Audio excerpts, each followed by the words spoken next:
Hello again, friends, and welcome to Madison BookBeat, your listener-sponsored community radio home for Madison authors, topics, book events, and publishers. I'm your host, Stu Levitan. Our guest this hour hits 2.5 of the criteria. It's UW Professor Emeritus Dennis Dresang, author of Patrick J. Lucey, A Lasting Legacy. It's the first biography of the late governor of Wisconsin, and it's out tomorrow from our good friends at the Wisconsin Historical Society Press. Patrick Joseph Lucey was the great-grandson of an Irish immigrant who made his way from County Cork to western Wisconsin in 1862. 100 years later, Pat Lucey was the trusted friend and advisor of the President of the United States, one of the founders of the Wisconsin Democratic Party, on his way to becoming an influential Wisconsin governor and ambassador to Mexico, and candidate for vice president. Pat Lucey died in 2014 at age 96. Who Pat Lucey was and what he accomplished is the business that occupies Dennis Dresang in this interesting and insightful account of a life well led. Dennis Dresang is Professor Emeritus of Public Affairs and Political Science at the University of Wisconsin-Madison, former chair of the Department of Political Science, and the founding director of the Robert M. La Follette School of Public Affairs. For his research and public service on pay equity for women, he received Distinguished Service Awards from the Women's Political Caucus and the Wisconsin Equal Rights Council.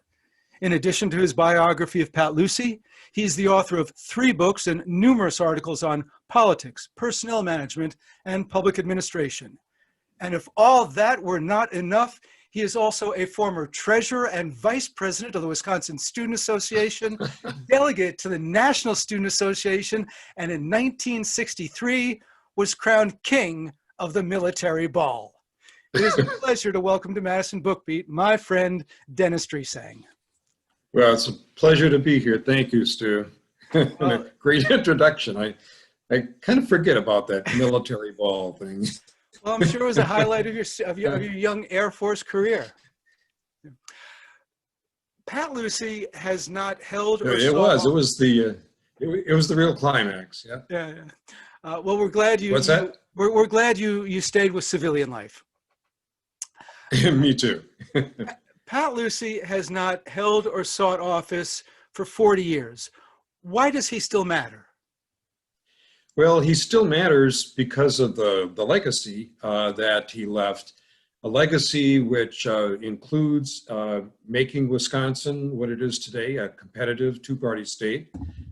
He was a major actor in building up the contemporary Democratic Party. The Democratic Party, since the Civil War, had really been very conservative. It was a party that was against FDR and the New Deal.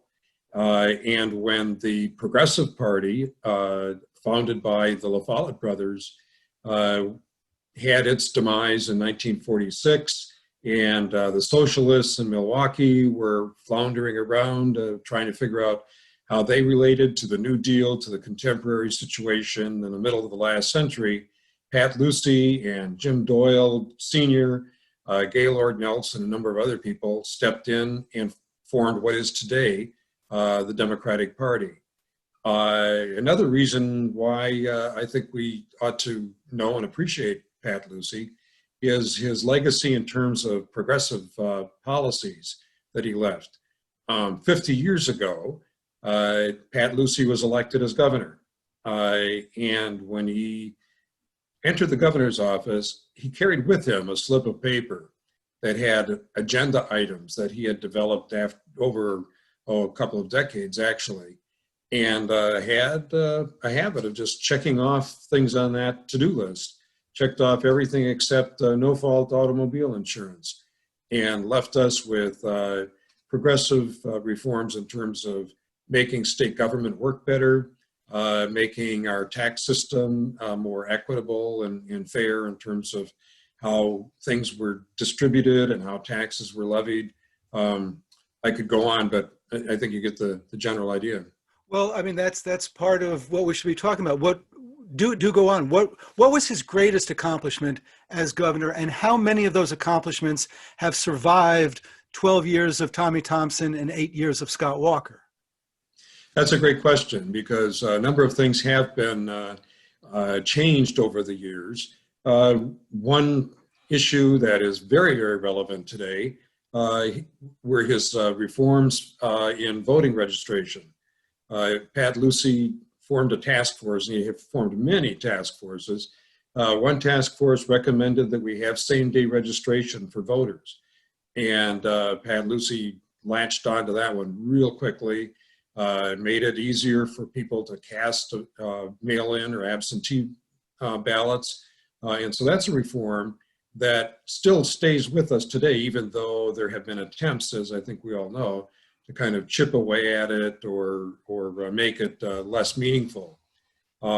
Another reform that a lot of people, and particularly in the Madison area, know about or are certainly affected by is the merger of the University of Wisconsin system.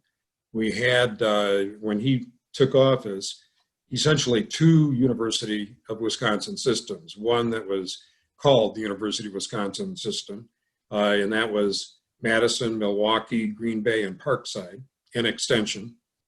And the other was all the other campuses, Whitewater, Platteville, La Crosse, Eau Claire, et cetera, which was called the State University System.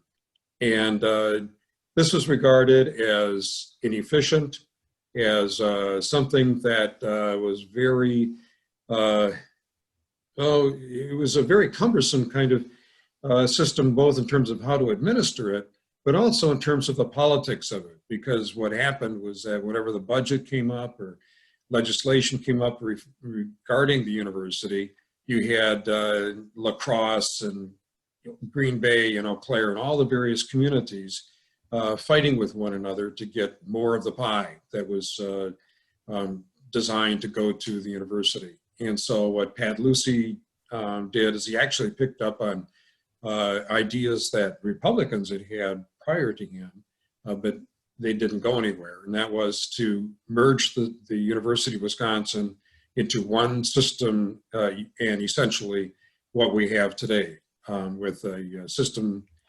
president and a single board of regents. Another issue that I can briefly talk about is the taxation issue and how the state collected taxes and then put resources back into communities. We used to be governed on a principle of point of origin, it was referred to, which was that the more that community contributed to the state treasury through the income tax, the more it would get back in terms of property tax relief or other kinds of expenditures. Well, it doesn't take a genius to figure out that what that did was it kept the wealthy communities wealthier, and it really disadvantaged poorer communities and a lot of communities that were growing in terms of population and needed resources and especially help with property taxes. And property taxes have always been regarded as regressive. Certainly Pat Lucey thought they were, and really wanted to shift more to the income tax in terms of how we collected revenue, but also get away from this point of origin principle in distributing monies back to the communities. And so designed what is often referred to as the equalization formula, which focuses on need and population more than it does the wealth of a particular community and what it contributes in terms of income tax. Now that's a legacy that we still have with us, although the politics over the years has chipped away at that, and so it's not as pure as was intended originally. Even Pat Lucey had to make compromises to get the basic formula established as part of our taxation policies. So that's another legacy we still have, even though there have been changes over the years. Going back for a moment to the merger and the creation of the University of Wisconsin system, on the principle or the concept that no good deed goes unpunished, apparently there are some people at the university here in Madison who did not think that was a particularly good idea. And explain why someone with such an outstanding resume as governor, ambassador, and vice presidential candidate couldn't even get an appointment as a visiting temporary professor at the La Follette Institute when you tried to bring him in. Yeah, well, yeah, good question, and you're absolutely right. This is one of your masterful understatements when you talk about how there was resentment by the University of Wisconsin faculty, and particularly the administrators. Their view, their concern was that if you had a merged system such as we have now, that everything would go down to what they regarded as the lowest common denominator. Now, it was frankly a bit of a snobbish and elite approach on the one hand, but on the other hand, to give them credit, there was an issue of, well, you know, the University of Wisconsin-Madison is a primary research center, known internationally. And if we sort of distribute resources kind of to everybody equally, what's going to happen to that research mission? Well, those fears right from the start were just off base. And the implementation legislation made it clear that the University of Wisconsin-Madison was indeed a major research institution as well as teaching institution, and it preserved that mission and supported it. Nonetheless, there was this resentment, particularly by senior administrators, and you're absolutely right. I invited Pat Lucey. The two of us had lunch after he was finished with his political career. Thought it would be great for him to have a seminar, a graduate level seminar, and share his experiences and his perspectives. And particularly for him, not as a former politician, but as somebody who was very much an intellectual. And his whole style, his whole approach was to be very analytical. He himself, while he was governor, published articles that appeared in scholarly journals and magazines. So it seemed to me that this was a no-brainer. But I continually got sandbagged by particularly the Dean of Letters and Science. And he, even though, I mean, his initial approach was, well, I don't have money for this. So I got some money. And so that particular argument didn't make any sense. And besides, we were just going to pay him something very token. Pat Lucey didn't need the money. And so then it was kind of embarrassing for the university. The dean actually then wrote a letter to me, a memo. And I swear to this day, I did not leak it. I was not the one who leaked it. But somebody, I think, in his staff leaked this memo to a couple of key legislators. And the memo essentially said, you know, we really can't have people who are politicians and don't have academic credentials teaching at the university. They just don't have the background. They don't have anything worthwhile to share. It was very insulting. And there was a press release and press conference held by some legislators objecting to this and saying, wow, you know, talk about being snobbish and elitist. And by the way, this is a Pat Lucey who just previous to this particular incident had been a visiting faculty member at Harvard University. So he was teaching there. So, you know, it just didn't smell right. And indeed, the dean was called into the chancellor's office and chastised. Pat Lucey never did, unfortunately, teach. The resentment by those senior administrators continued. There were a number of efforts made to get Pat Lucey an honorary degree to recognize his contributions to the state in a number of ways. And to this day, I think that that generation is no longer there. I think most faculty members don't even know about this. They've experienced the single UW system, and I think it's not the kind of issue that it was initially. But the old guard, boy, they sure hung on with a lot of resentment. We're talking with Dennis Dresang. His new book is Patrick J. Lucey, A Lasting Legacy from the Wisconsin Historical Society Press. You mentioned his staff, you mentioned Dan Wisniewski. One of the things that really pops out from this book is what a great eye Pat Lucey had for young talent. David Adamany, Bill Dixon, Linda Rivitz, Joe Sensenbrenner, Lon Sprecher. I mean, the entirety of two generations of state and local government populated by these whiz kids. Yeah, that's exactly right. It was absolutely amazing. Pat Lucey took a chance on a lot of these people. The press corps, and you were a member of the press corps at the time, they sort of dubbed these people as the kiddie corps. And they were bright, they were energetic, they really got into it, they were inspired. A lot of them that I talked to cited John Kennedy as a source of their inspiration. When Kennedy had this message of encouraging people to think positively of government and get involved in politics and the like, and they took that to heart. And Pat Lucey would take a chance on somebody who didn't have a very good resume, frankly, and just had this sense that, boy, they could make a contribution, and they did. And the other part of this, I should point out, is that Pat Lucey paid attention to them.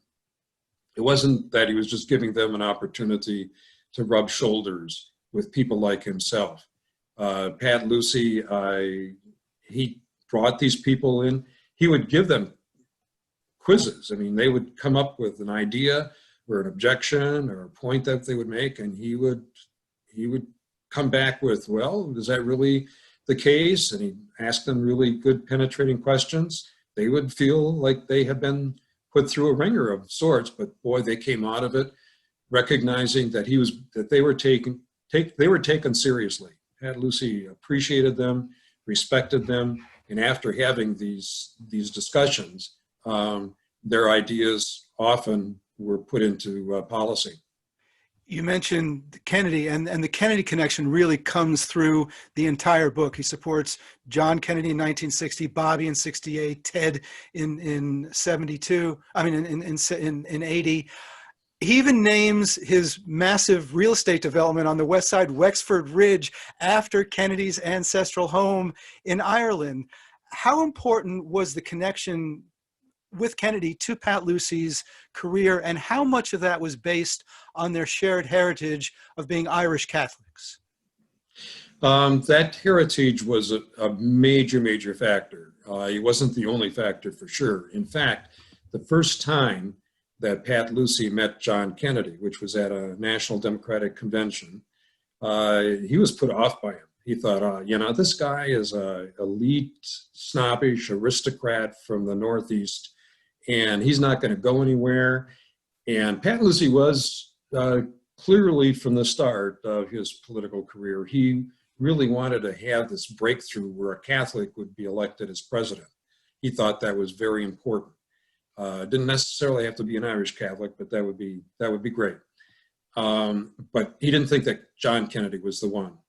And but he obviously changed his mind on that. And it was not only John Kennedy himself who changed Pat Lucey's mind, but it was people like Ted Sorensen and Bobby Kennedy. And actually, Pat was closest to Bobby Kennedy and worked with Bobby Kennedy on John Kennedy's campaign. The assassination of John Kennedy was something that Pat Lucey took personally as a loss, as well as losing a party and country leader. And he was very reluctant to have Bobby Kennedy run initially for president when Bobby challenged LBJ, Lyndon B. Johnson, because he was afraid, like Jackie Kennedy was, that Bobby would suffer the same fate. But he joined with Bobby Kennedy in opposing the Vietnam War, got very concerned about what Johnson's policies were doing, and kind of said, well, let's give this a shot, and worked very hard. Was supposed to be meeting with Bobby Kennedy actually just hours after the assassination of Bobby Kennedy in Los Angeles.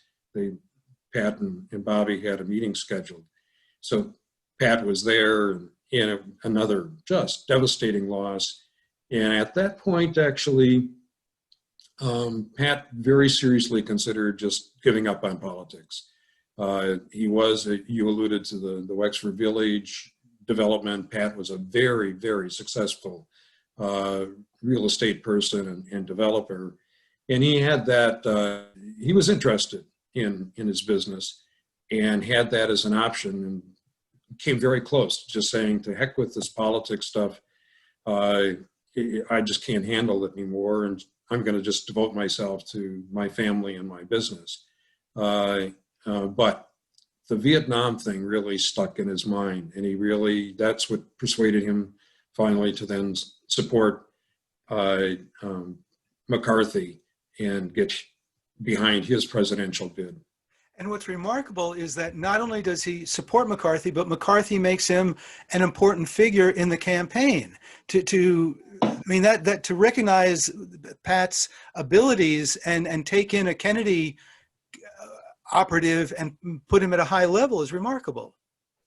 Yeah, I agree. And that happened very quickly. I mean, Gene McCarthy recognized very, very quickly that Pat was somebody who was a good strategist, somebody who could count on. He would work hard. And it's interesting, one of the reactions I got when I shared a draft of the chapter that talks about this with Bill Krause, who unfortunately passed away almost a year ago now, and was very, very prominent as a Republican strategist here at the state level. And I remember Bill reading the draft that I was writing about how Pat Lucey was concerned about Gene McCarthy not getting the Democratic nomination for president, and came up with this idea of getting the Southern delegates to support him, which would really help put him over the top, and said, how about a former Texas governor, the governor who was with John Kennedy when he was assassinated? And McCarthy just sort of said, no, blew it off. And I remember Bill Krause coming back to me and saying, I always thought that Gene McCarthy had some flaws in terms of his ability to understand where he was and where he needed to go. He should have done exactly what Pat Lucey suggested. Yeah, but John Connally turns out to be Richard Nixon's Secretary of the Treasury before that presidential term is up. I mean, John Connally is not the guy you can trust in that position. It's true, and McCarthy was very much of a kind of a purist. I mean, he was going to stick to his principles and the like, so you can't give him that. But it was also a matter where, on the one hand, he trusted Lucey, but on the other hand, it was sort of like, well, yeah. I'm not going to go everywhere you tell me to. You mentioned his successful career as a realtor, and he really could have done that for his whole life. He was the only member of the Madison Board of Realtors to support the Fair Housing Ordinance when the council considered it in 1963. Where did that support and understanding of civil rights come from? Well, I think that comes from I think a major reason why Pat Lucey took that kind of approach towards non-discrimination had to do with his being in a minority when he was growing up. When he was growing up in a rural community in western Wisconsin that was dominated almost entirely by Norwegian Lutherans, and here he is, an Irish Catholic. He understood what it meant to be in a minority. And it wasn't so much that he was mistreated, but there is a kind of tension being in a small community and being in that kind of ethnic and religious minority. And I think that plus his family really got attached in Catholicism to the Jesuit tradition, which is a very, very strong on social justice. Pat Lucey himself almost became a Jesuit priest, and didn't, because he didn't have a knack for learning Greek, which was required at the time. And I think that kind of bringing up, that meant a lot. I think that it also informed his view of putting politics above business as an option. As you recall, there was this critical decision that he makes in the late 1940s when his father, who was a very successful entrepreneur himself, invites him into the family business, and Pat indeed gets involved. But then Joe McCarthy comes on the scene, and Pat basically turns his back on the family business and pursuing business as his major career and occupation, and instead gets involved in politics primarily to deal with Joe McCarthy. And again, the issue of social justice, of treating people based on who they are, not what the color of their skin is, or their religion, or accusations about communist conspiracies, all of that kind of adds up so that when we get into the civil rights movement, and that becomes a major issue for the community and the nation generally, Pat then clearly sides with not discriminating on the basis of race when you're dealing with the sale of real estate. As a practicing and very observant Catholic, how comfortable was he with the Democratic Party's support for abortion rights? Well, he was asked that a number of times, and he really took the position that as a Catholic, he really couldn't support widespread use of abortion, but that was really more a position that he would take as a Catholic. And as a public official, he really was not in a position to bring that kind of a doctrine into public policy. That as in dealing with public policy, there were other kinds of values that were more important, and that kind of evangelizing, if you will, within the public arena was not appropriate. So Pat was very tolerant of that. Pat was also someone who was in opposition to the Catholic Church in terms of gay rights. He hired gay people. He had an appreciation for them as people and felt that sexual orientation was not something that the public arena ought to be legislating against or discriminating against, even if his own church was against gay rights. We're talking with Dennis Dresang. His new book is Patrick J. Lucey, A Lasting Legacy, just out from our friends at the Wisconsin Historical Society Press. Democratic Party Convention 1957, Pat runs against the incumbent state party chair, Philio Nash, who was one of the great names in political history. He wins 692 delegates to 687. How different is the modern history of Wisconsin if just 3 delegates had changed their votes? Oh, I think it would have made a big difference. You're right. I mean, Nash is a major figure, and it's interesting, even though there was a bitter struggle between Nash and Lucey, Lucey very nicely made it possible for Nash to then become a federal official in the Bureau of Indian Affairs and go on to have a very successful career. The Nash-Lucey fight was primarily one that was between the Madison and the Milwaukee folks. Not everybody in Milwaukee, but Henry Mayer, who was the mayor of Milwaukee for centuries, was somebody who opposed Pat Lucey right from the beginning. He was somebody who did not want Pat Lucey to be hired by Jim Doyle Jr. As the organizing secretary for the Democratic Party. He opposed that. He opposed Lucey all the way around. He also, and Nash was part of this as well, had a view of having a party established primarily as a coalition of interest groups, so that you would have primarily like the labor unions and some of the farmer organizations would be organized, and they would have a kinds of institutional role within the party, very much like what Minnesota does with their Democratic Party. Pat Lucey felt that that was a mistake, that if the farmers and the labor union people wanted to support the Democratic Party because there was a convergence of interests and the like, that's great. And indeed, Pat was very instrumental in getting it, but he didn't want there to be an institutional role that they played.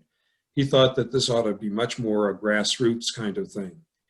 And if Nash had won instead of Lucey, I think we would see today a very different kind of Democratic Party than we do. It wouldn't have the same kind of reliance on grassroots, and there would be much more of a institutional relationship, like I say, between the labor unions and labor support, rather than a party that, in a sense, you could argue deserves the support of workers and deserves the support of the labor unions. Well, beyond that, I mean, even more than that, would Pat have even had a political career as lieutenant governor and governor and so on if he hadn't started with that base of accomplishment as party chair? Well, that's a great question, and it's a what if question, which in a way is hard to answer definitively. But I think I'm confident that probably if he had lost that, Pat Lucey would have spent the rest of his life selling real estate and not working. How much of the Democratic resurgence in 1958, when they started getting majorities for the first time since the 19th century, was due to his organizing, and how much was just the fact that it was the second off-year election in Eisenhower's term? Well, the Eisenhower issue was important mainly because the farm policies, agricultural policies of the Eisenhower administration did not go over well in Wisconsin. But I think that it's fair to say that Pat Lucey's organizing, especially the shoe leather, grassroots organizing, organizing in every county in the state, getting a lot of that kind of support was absolutely critical. And it was critical in terms of it matched very well the style of somebody like Bill Proxmire, who was elected in that special election in 1957 and then got elected for a full term in 1958, the year that you're pointing to. And Gaylord Nelson got elected in 1958. I mean, there really was a threshold kind of thing. But it wasn't just, you can't say, well, it was maybe those personalities, it was the Eisenhower administration, because you really see at that point the Democrats being very successful in two different other arenas. One is the state legislature, where they, throughout the state, win legislative races that they had not been winning until Pat Lucey kind of got a lot of this grassroots organization going. And also, the Democrats started winning a lot of races at the county level, county sheriffs and coroner and surveyor and all of those races. And Democrats had really just not even been at all active in doing that. Now, in part, that whole issue of Democrats winning at the county level, and that's kind of a direct result of Pat Lucey's strategy and his organizing. Because what he would do is he'd go to a county and recruit somebody to be the county chair of the Democratic Party, then tell the chair, okay, we need to have people, even if they're going to lose, we need to have people running for office as Democrats, because they'll bring their families and their friends with them to vote for them, and they'll probably also vote for other Democrats who are on the ballot, which means that way we get more votes for people like Proxmire, people who are going to be running for governor like Nelson. And that was a major strategy that he followed. And so you can't really disentangle the success of Democrats winning at the county level from the strategy that Pat Lucey had of what we really have to have is grassroots organization throughout the entire state. You don't write off an election as something that we're not going to win. You mentioned Jim Doyle Sr. Is Jim Doyle Jr. someone who, in terms of ideology and personality, reminds you of Pat Lucey in any way? Or who in state and national politics today is Lucey-esque? Wow, yeah, that's a good question. I think that there are a lot of people like, and Jim Doyle Jr. Certainly is one, but I think a lot of the current prominent Democrats really fit within that Lucey tradition of supporting progressive policies, of wanting there to be access for people to vote, of recognizing the need for good government, efficient government that's going to run well. They take this approach that government is there not as a necessary evil, but as something that can be positive. But it can only be positive if indeed we're attentive to the fact that we need good people in government. We need government to be run efficiently. We don't need a machine. So I think that you can really talk about, Mark Pocan, and certainly fits within this tradition. Tammy Baldwin, Tom Barrett. So the people who are currently in office really fit within that tradition. And it should be noted that when Pat Lucey was in office, not all Democrats fit that. You couldn't just say, well, if somebody was a Democrat, then they were a progressive.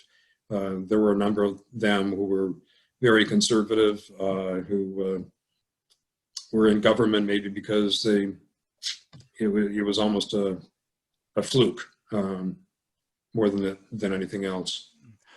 One of the things that really confused me when I started doing the research for Madison in the 60s was the relationship between State Party Chair Lucey and Governor Gaylord Nelson. And the fact that a sitting governor would ask the party chair not to run for re-election, and the party chair would tell him to go pound sand and win anyway, was just mind-boggling. What was that relationship all about? Well, in large part, and you're right, there was a tension between Nelson and Lucey. It starts out, actually, with Lucey resenting Nelson for two reasons. One, very important, is that when Nelson was initially in the state legislature, he refused to support a resolution condemning Joe McCarthy. And Pat Lucey called Nelson a coward.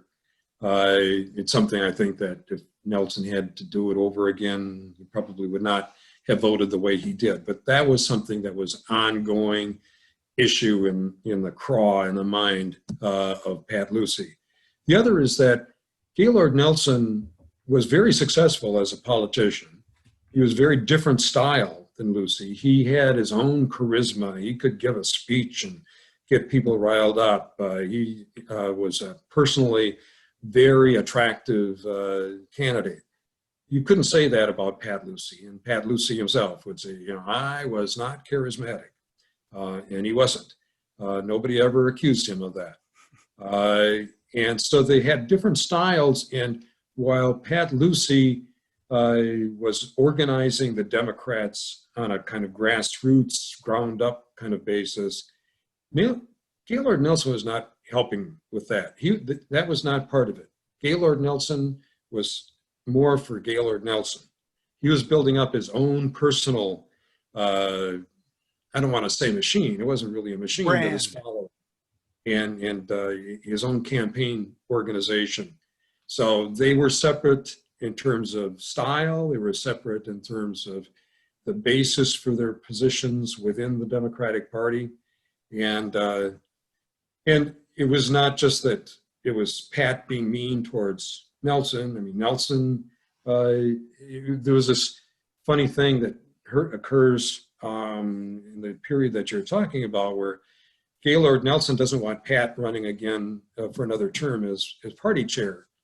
And so Pat was thinking about not running again, but instead of letting Pat take the lead and saying, I'm not going to run for re-election, I'm going to do something else for a while, Nelson comes out and says, well, Pat's not really going to be party chair again, and I'm supporting. Then he comes up with, who he's going to support for party chair. Well, Pat he didn't appreciate that. It's sort of my call, and I should be the one to announce it.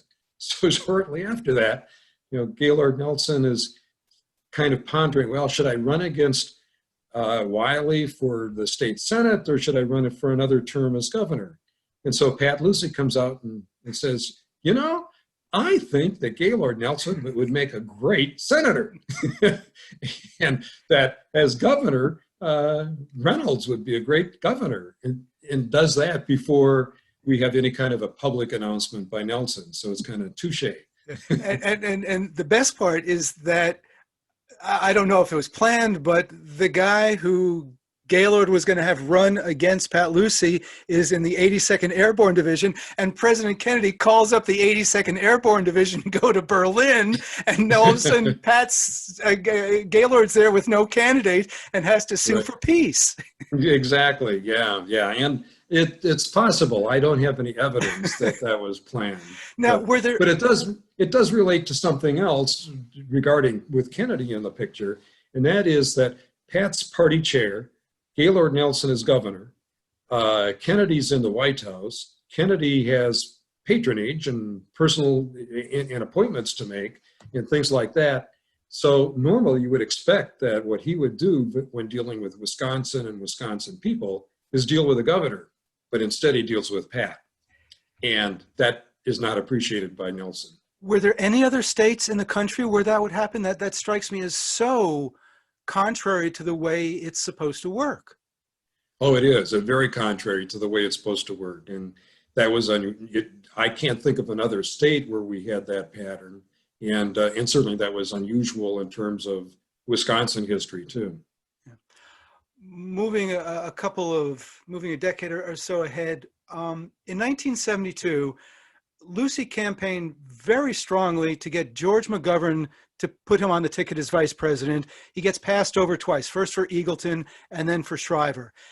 Is that why he didn't? First of all, how much did he regret not getting that? And is that why he didn't campaign nationally for the McGovern-Shriver ticket? Yeah, I think that there was a sense in which he felt rejected, and he was rejected. He was on a short list to be the vice presidential nominee, and McGovern didn't really provide Pat with what Pat regarded as a very sound reason for not having him on the ticket. I think that the failure to support Pat's failure to support McGovern and really campaign real actively had as much to do with his feeling that this was not going to go anywhere and not wanting to get too tied up and too bound up with that. Remember, Pat's pretty exhausted in 1972, exhausted by what happens with the Democratic Party nationally, the disastrous Chicago convention, Bobby Kennedy being assassinated and the like. So there are a lot of things going on in his mind. And in 72, that's a time too where Pat gets into what he calls a blue funk and thinks about, well, maybe the thing to do is focus more on things other than a national office and national campaigning.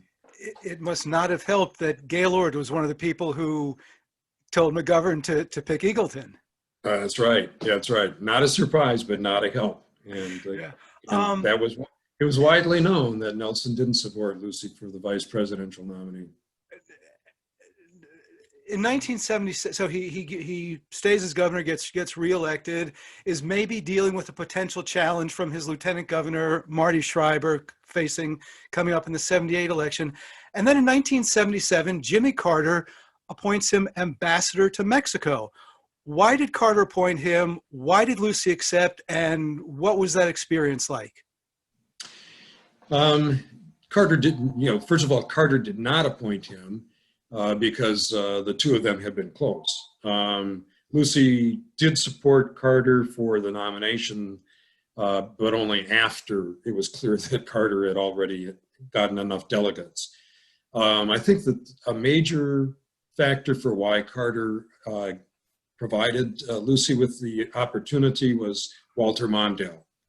Mondale, who's, of course, Carter's vice president, is very close to Lucey. And the other thing that's going on here in terms of the decision-making at the White House is that the Mexicans are feeling like they really want some respect and prestige.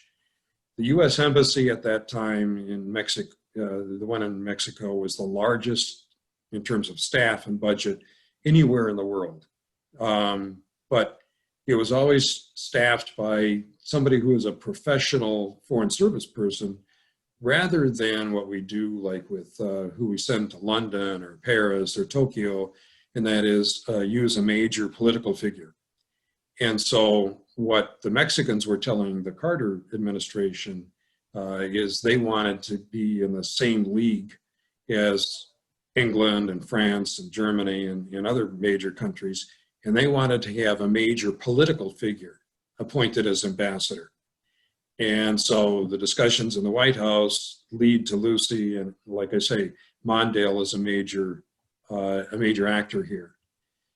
Why did Lucey accept? I think in part it was because he has started getting into a mindset that maybe this is a time for me to act on a national scale.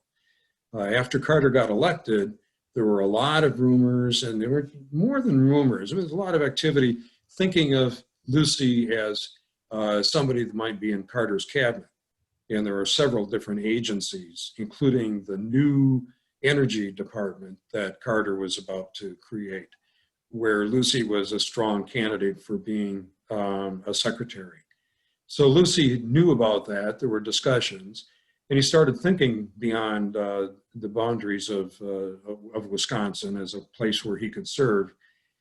And when this came up, it wasn't exactly what he was thinking of and hoping for, but it was sort of like, well, maybe this would work out okay.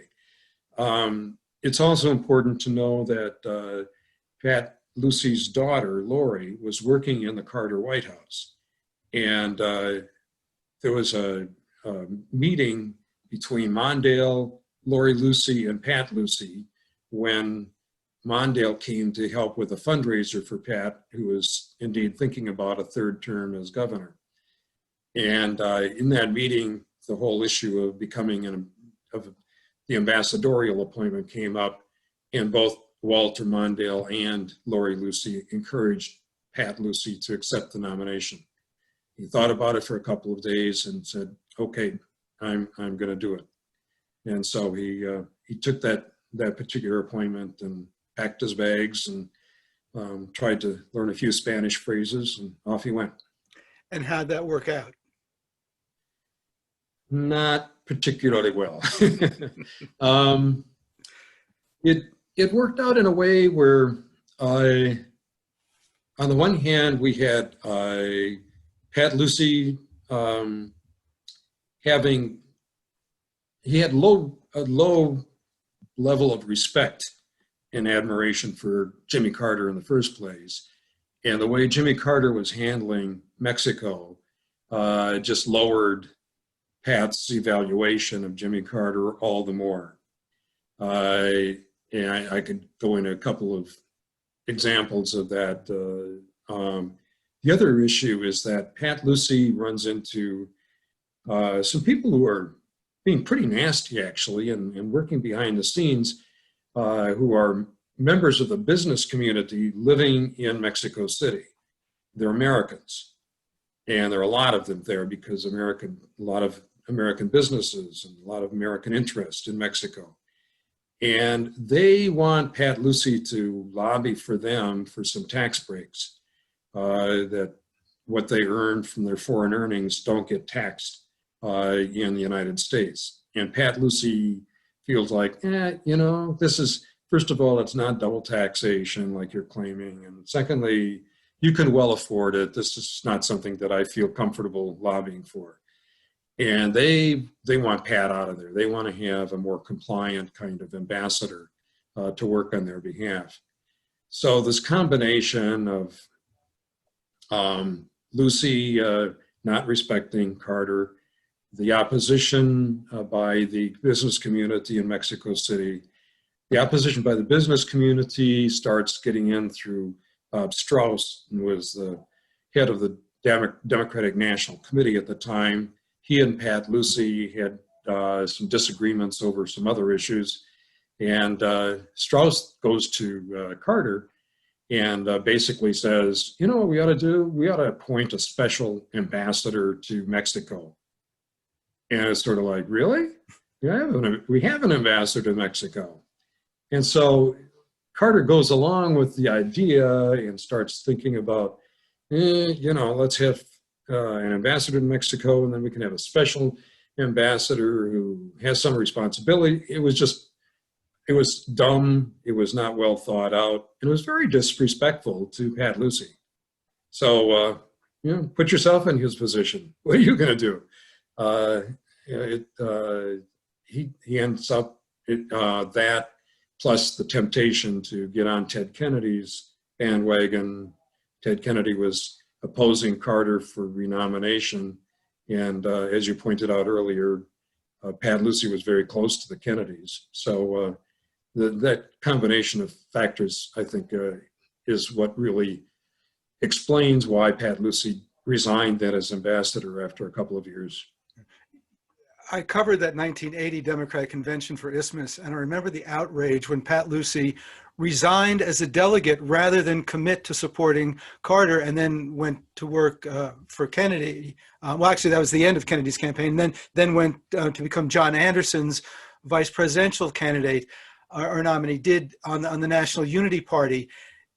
Looking back, did he think that was the right thing to do? Was he happy that he had made those choices? Yes, I think so. I don't think he had any regrets. He realized that this was a long shot. He was not dumb. He was not naive. On the other hand, there was this notion that, well, if you could take the Kennedy Democrats and put them together with people who were really concerned about Reagan as a Republican candidate, and that you might have a coalition there where the Anderson-Lucey ticket might not get the majority of votes, but it might get a plurality, that was conceivable. And there was some polling evidence that seemed to indicate that was possible as well.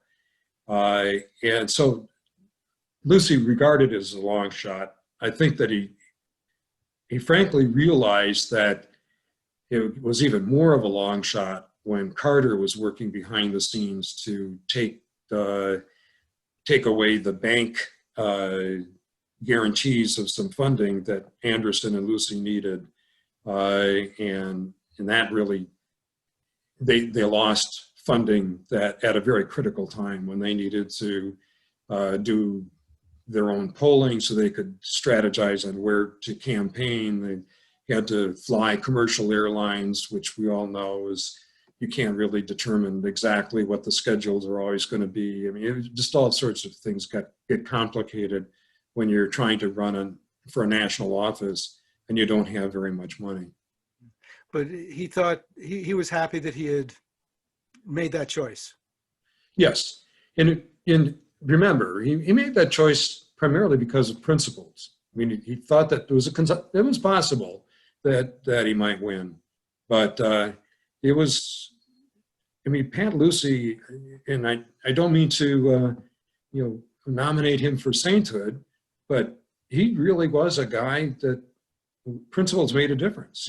Principles made a difference in terms of McCarthy and his decision there. It made a difference when he was considering Vietnam as opposed to, I'm going to give this all up and just do my work in real estate. And it made a difference in terms of his feeling like Carter was really not up to the job and Reagan was not a good choice. And so Anderson and Lucey, they presented a better alternative. I'd rather work for somebody who can't win than work for somebody who shouldn't win. That's exactly what he said on national TV. Right. Yep. Pat Lucey passed away before you started writing this book. Even with all the interviews and the oral histories that he had done that you had access to. Was there anything you wish you could have asked him? Oh, there were a lot of times when I wished I could have talked with him, get some elaboration on some things. There was some, you have to make some inferences, even when you do have the advantage of some really good oral histories. And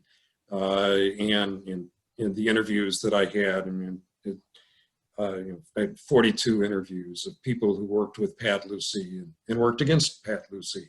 It was just a wonderful experience, but there still are issues where you'd like to confirm something where, I mean, the question of, okay, how comfortable in retrospect did you feel running against Carter and Reagan? I would have loved to have gotten some more detail on that and a confirmation of what seems to be clear and what he had alluded to in his oral histories. So yeah, I wish very much that he were alive and I could give him a copy of the book. Yeah. Well, even with those caveats, it was a remarkable life. It is an outstanding book, an insightful and important contribution to the modern political history of Wisconsin. And we thank Dennis Dresang for writing the book and taking the time to talk about it with us again today. The book is Patrick J. Lucey, A Lasting Legacy, from our friends at the Wisconsin Historical Society Press.